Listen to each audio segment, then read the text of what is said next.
Welcome to The Conspiracy Show. My name is Richard Syrett. Are we running out of oil?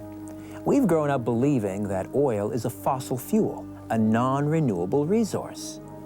When it runs out, how will we heat our homes, fuel our cars, run our industries, deliver food and supplies to stores?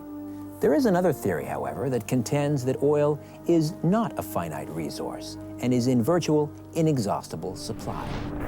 We're about to meet some researchers who believe we'll never run out of oil. And we'll also meet a researcher who says we're very close to running out of oil and the consequences are catastrophic and unavoidable. Our mission tonight is to investigate these claims and follow the truth wherever it may lead. It is time to redefine reality. Genetic enigma or a human alien hybrid. That's how cynical I am now about the process. Mainstream media, technology can alter weather patterns created by the make it has been engineered by the Illuminati. There's no doubt. I'm here in Sunland, California to speak with an alternative journalist and author who believes we have an abundance of oil. When I say peak oil, what do you think? In one word, I would say scam.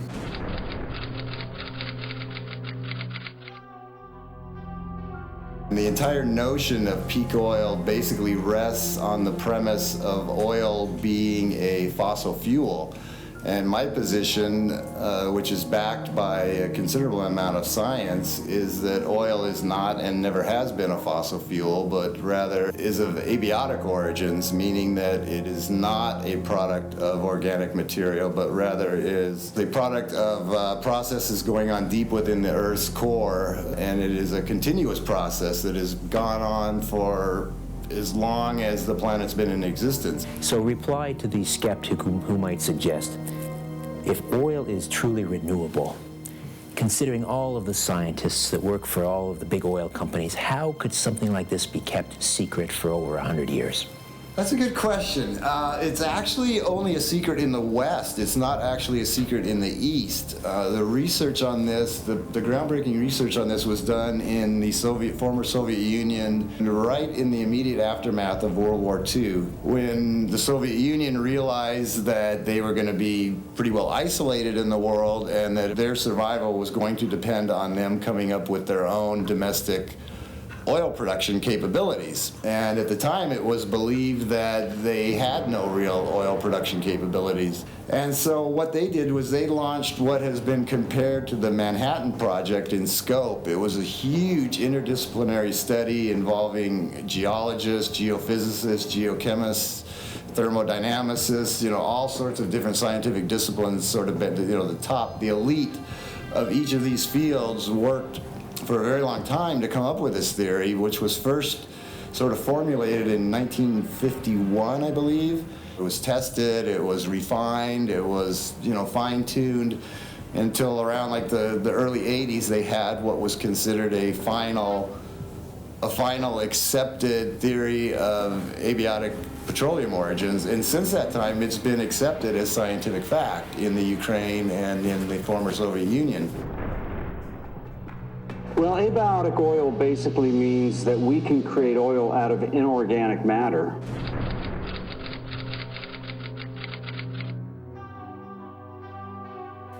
Craig, welcome to The Conspiracy Show. Oh, thank you for having me. Can you explain the abiotic oil theory to us? Well, abiotic oil basically means that we can create oil out of inorganic matter. For years we have believed that it was decaying dinosaurs and marshy swamps that were over time decaying. We looked at all the science that we found out of Russia, and we found out that there's a competing theory. And by the way, both theories are that. They're theories. They're not proven. Nobody has been able to prove the science in one direction or the other. But with experiments and with looking at just common sense, Richard, Jerry and I came up with the belief that oil is not scarce. It's abundant in the earth. We're never going to run out of oil. And we should be looking at the mechanics and the financial aspect of oil under that banner. There is no body of scientific research that you can find anywhere that supports the notion that oil is generated from fossils. It just doesn't exist. And the fact of the matter is that there are numerous properties, so to speak, of hydrocarbons that cannot be explained by the fossil fuel theory. For example, it's been reported that hydrocarbons exist on other planetary bodies. On Saturn's moon Titan is one of them, and NASA itself just announced a couple weeks ago that there are hydrocarbons on our own moon. So when you come up with data like that, you're supposed to adjust your hypothesis, but that's never been done. Craig, you alluded to the abundance of hydrocarbons throughout the universe. For example, the discovery of hydrocarbons on Saturn's moon Titan. But talk to me about the evidence here on Earth that would support the abiotic oil theory. Well, you can look at the Dipper-Donetsk Basin, or you can look at the Suljan Ring, but let's look at one particular area that we can look at in America that will give us a pretty good idea. We have what's called the Eugene Block Island 330 in the Gulf of Mexico. Now, this was a well that we drilled in 1972, a relatively shallow well. The scientists believed had about 60 million barrels of reserve, has already pumped 1 billion barrels of reserve, Richard, and now doesn't look like it's ever going to run out. So the peak oil theory was challenged with Eugene Block Island 330.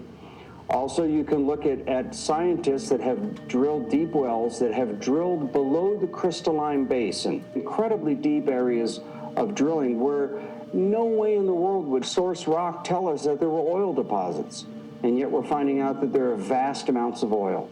And I think common sense would lead us to the conclusion that if we have been pumping billions and billions and billions and billions of barrels of oil on a weekly, monthly, and yearly basis, how in the world could we have the largest proven reserves in the history of oil, continuing to find massive new reserves every day, if in fact this is a finite supply of oil?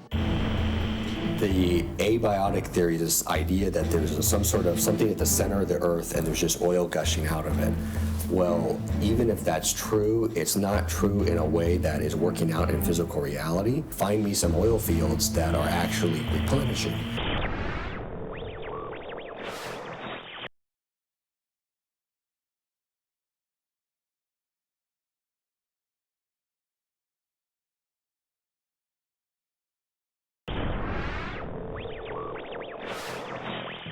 On the one hand, we have proponents of abiotic oil who say oil is not a fossil fuel and it is in a virtual inexhaustible supply. On the other side, we have the peak oil theorists who say, yes, we are running out. In fact, we may already have passed the point of no return. We're here in Sebastopol, California to speak with Matt Savinar, and that's his perspective. Matt Savinar is the author of Life After the Oil Crash and the creator of lifeaftertheoilcrash.net. Matt, thanks for joining me. Thank you for having me.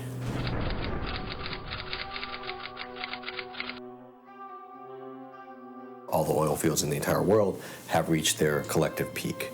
And once that happens, from that point forward, production goes into irreversible decline.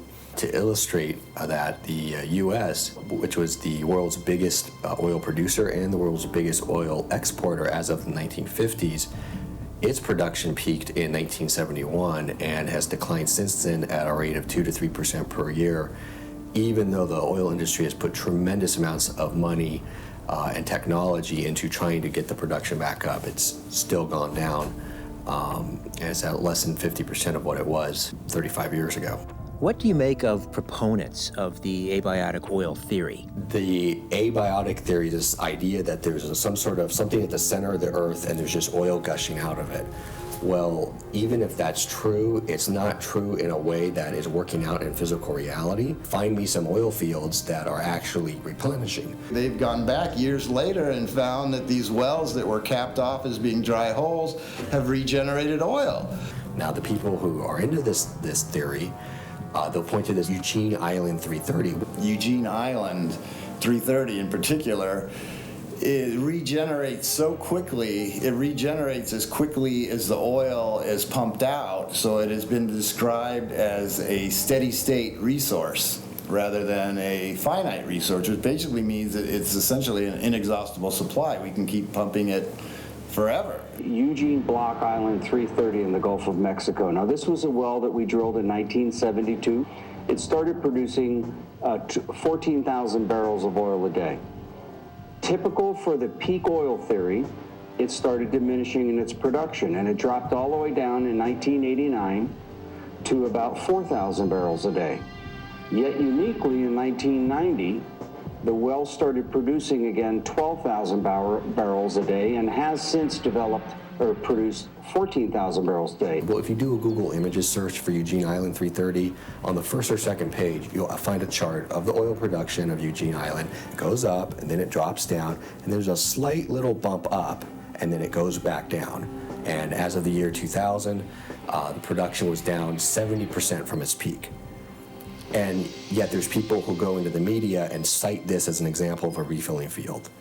And all of that, you know, the existence on foreign planetary bodies, the deep sources of generation, the migratory systems, the replenishment of oil wells, none of that can be explained by fossil fuel theory. It has no explanation for that. In fact, it stands in direct contradiction. But it is explained very reasonably by the abiotic theory. So it's quite obvious if you really look at the data that it's the other theory that's backed by the scientific data. It's not our theory, and yet, as you say, it's been effectively sold to not only to the American people, but to the Western scientific community for over a century now. And how have they gotten away with that?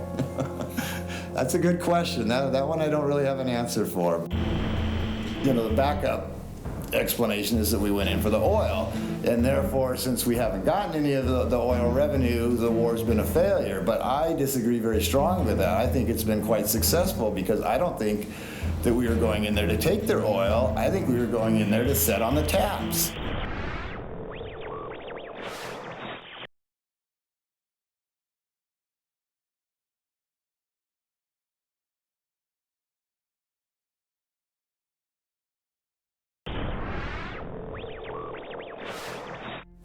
Dave, if word ever got out to the general public that oil was virtually inexhaustible as a resource, what are the implications? The price of oil could plummet. The dollar that's pegged basically to the price to a barrel of oil would plummet. It could throw us into economic chaos. So maybe those people that are propagating this myth of peak oil, maybe they're onto something.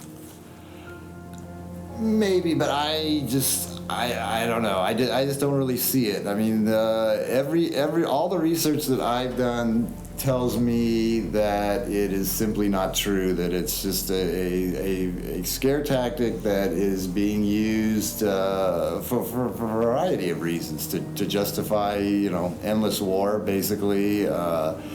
And in the future, possibly to justify a major depopulation program and various other things that we, you know, may not even be aware of yet. We've gone to war, and it just so happens that we've gone to war in the areas where there is the 65% of what is left is located. Well, I'm not sure I buy into the premise that we have wars over oil, quite frankly. I mean, you know, you look at Iraq. I mean, if we did it over oil, we did a horrible job, because oil was trading for $30-some-odd a barrel before we went into Iraq, and now it went up to 147. It's currently at $84. When we first went over into Iraq, one of the things that we were told was that it would be a self-financing war, basically, that it wasn't going to cost us a penny, because as soon as we get in there, we take control of the oil fields, we pump out their oil, we sell it, and, you know, the American people aren't even going to have to pay for this war, because we can finance it with Iraqi oil. Well, that's never happened. You know, we've been there for, 8 years now, and that's never happened.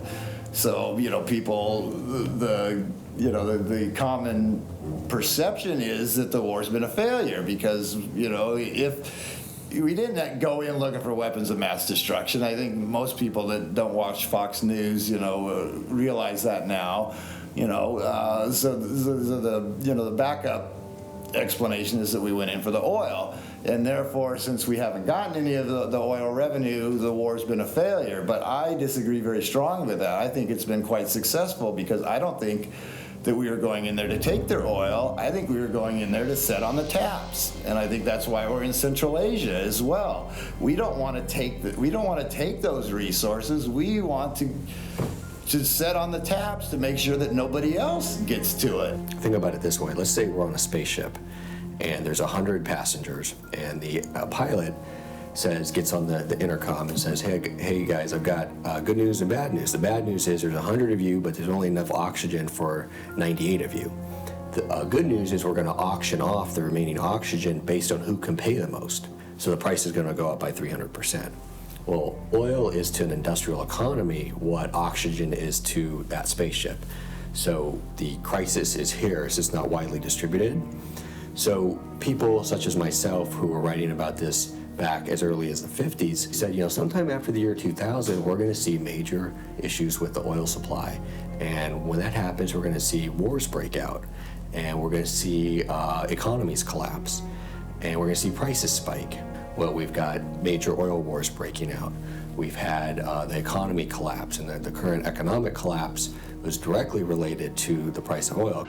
Now, can you imagine if your gasoline prices were half as much in Canada right now or in America, or a factory that, say, is producing products here in America? Let's just say General Motors, for example, the energy that they use. What if that bill became half overnight? Cheaper energy prices would have a profound impact on this economy. Look at what created all the great growth in America at the turn of the 19th and 20th century. I would hope that there would be considerable outrage from the American people if it were ever, widely publicized that we've been, completely misled for a very long time about something that is so basic to our existence. Because, our entire economic system, the entire global economy rides on oil. Everything comes crashing down if we do, in fact, run out of oil. If it's proven that abiotic oil is, in fact, where our oil comes from, then clearly we have been scammed. But, it's kind of like global warming. There's a group of scientists that are absolutely convinced that the Earth is heating up, and as a direct result, the tides are going to rise and blah, blah, blah. Dave, how does the BP Gulf of Mexico oil catastrophe fit into this whole scenario? It's an excellent question, one that I've been grappling with. My initial thought was that it was a ploy to stir up so much outrage, both nationally and internationally, that it would lead to a complete ban on any drilling in the Gulf of Mexico. I'm not a big conspiratorial guy. I don't wear a tin hat and look for black helicopters, but I am very suspicious of the timing, Richard, and it's funny that you brought it up. But Jerry and I both called each other after that, and we found it ironic, suspicious, call it what you want in the timing. But by golly, the way the reaction came down from that, think about it. We had lifted a number of bans. We were going to go out and start pursuing oil all over America because we were so upset when oil hit 147 barrels 2 years ago. And we had all this energy to go out and find oil, and let's produce domestic sources of oil. And then that BP spill hit, and we saw the pictures of the birds, and we saw the pictures of the devastation. And next thing you know, it was all hands on deck. We're not going to pursue oil in America. None of these people have come right out and said what criteria they're going to use to decide who gets to keep eating and who doesn't.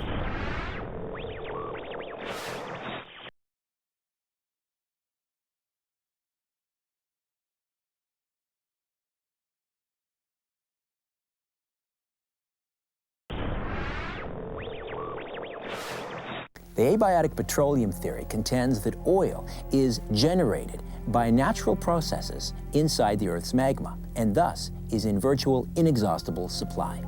The more mainstream theory contends that oil is an organic fossil fuel and is deposited in finite quantities near the Earth's surface.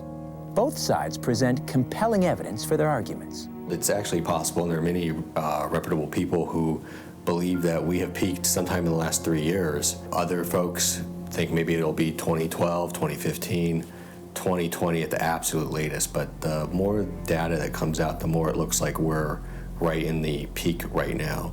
None of these people have come right out and said what criteria they're going to use to decide who gets to keep eating and who doesn't. But there's a general consensus among the peak oil crowd that the result is going to be major, of major significance. If oil is abiotic, that means we've all been duped, the victims of one of the greatest conspiracies of all time.